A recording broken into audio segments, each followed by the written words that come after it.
খঙৰা বজাৰত দলীয় সভাত মুখ্যমন্ত্ৰী হিমন্ত বিশ্ব শৰ্মাক লৈ ধুবুৰীৰ সাংসদ ৰকিবুল হুছেইনৰ তীব্ৰ সমালোচনা।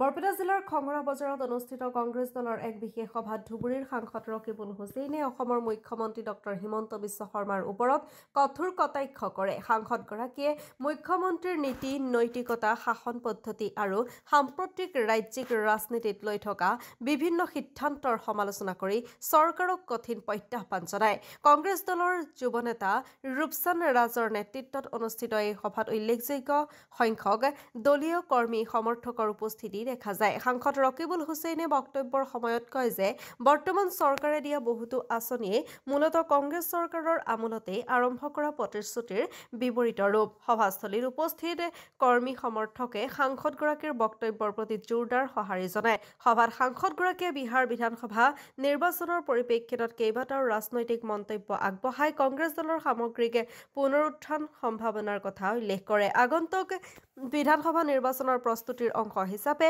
চেঙা সমষ্টিৰ কংগ্ৰেছৰ প্ৰাৰ্থী প্ৰত্যাশী ৰূপচান ৰাজে এই সভাৰ আয়োজন কৰে। এতিয়া ইলেকশ্যনৰ এনালাইচিছ AICCয়ে কৰিব কি হৈছে, কিন্তু ময়ো তাত গৈছিলোঁ।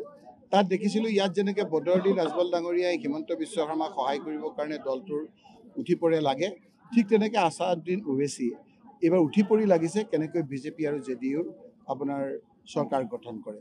আৰু এতিয়া ভোটৰ ক্ষেত্ৰতো দেখা গ'ল যে তেওঁ ভোট কটা মেচিন হিচাপে কাম কৰিছে।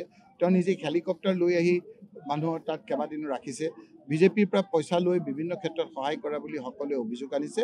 গতিকে সেই ক্ষেত্ৰত আমাৰ অসমে আজি শিকিবলগীয়া আছে। অসমে ইতিমধ্যে সিদ্ধান্ত লৈছে যে য'ত বদৰুদ্দিন ৰাজবল ডাঙৰীয়াক বহু ভোটত জিকিছিল তেওঁক বহু ভোটত হৰুৱাই ইয়াৰ পৰা পঠিয়াই দিছে।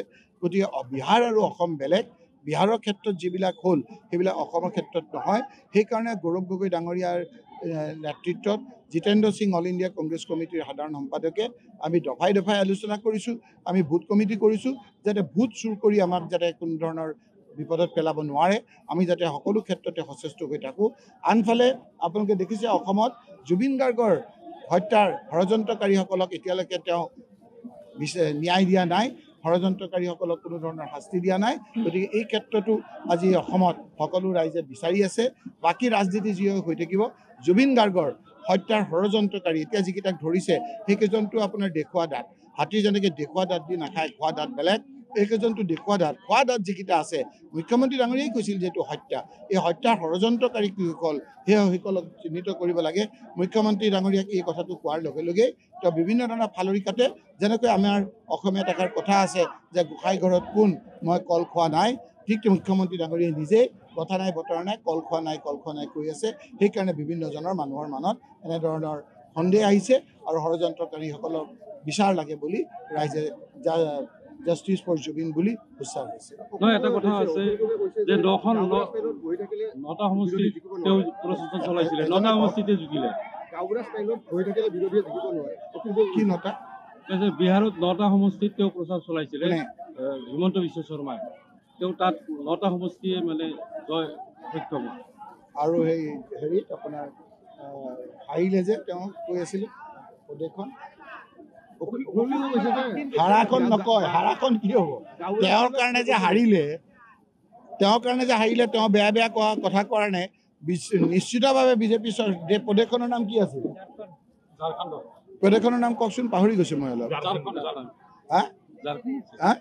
হেৰি চাওক, আপোনালোকে মনত আছে, মোক নুসুধে এতিয়া। গোটেই ৰঙাটোৱে সুধিব মনা কৰিছে। কি নামটো কওকচোন, আপোনালোকেতো মনত আছে। ঝাৰখণ্ডৰ কথা নকয়।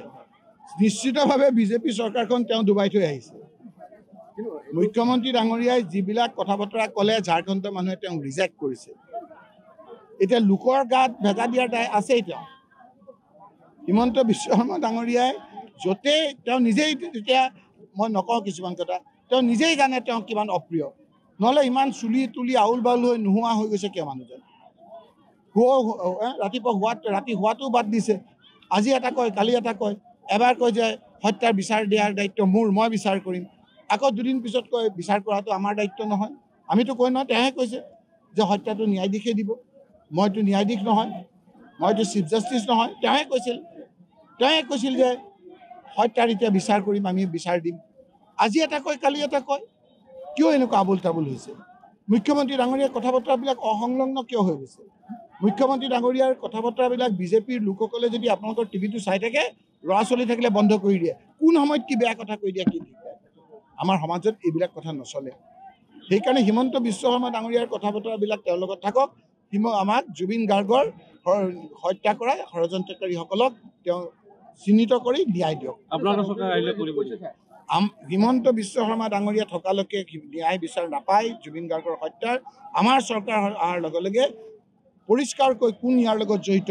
আজি চিনেমাখন চাইছে আপোনালোকে, মই লাহে লাহে মুখখন খুলিম।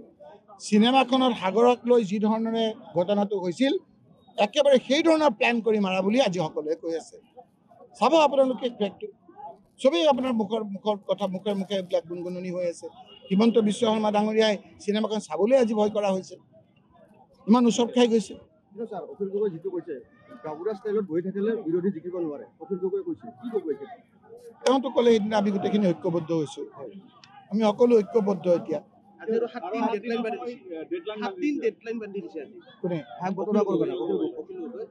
এজিপিয়ে যে খুজি আছে গোটেইখিনি, সেইটো বিজেপিক নোসোধে কিয়?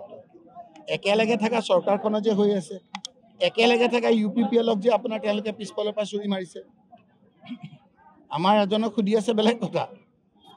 UPPLৰ তেওঁলোকত আছে নে নাই নে নুসুধে আপোনালোকে। তেওঁক আকৌ সুধিব এই কোনটো চেনেলত হয়, এইটো মালিকক মই কৈ দিব নহয়, আপুনি সুধিবলৈও সাহস নাই।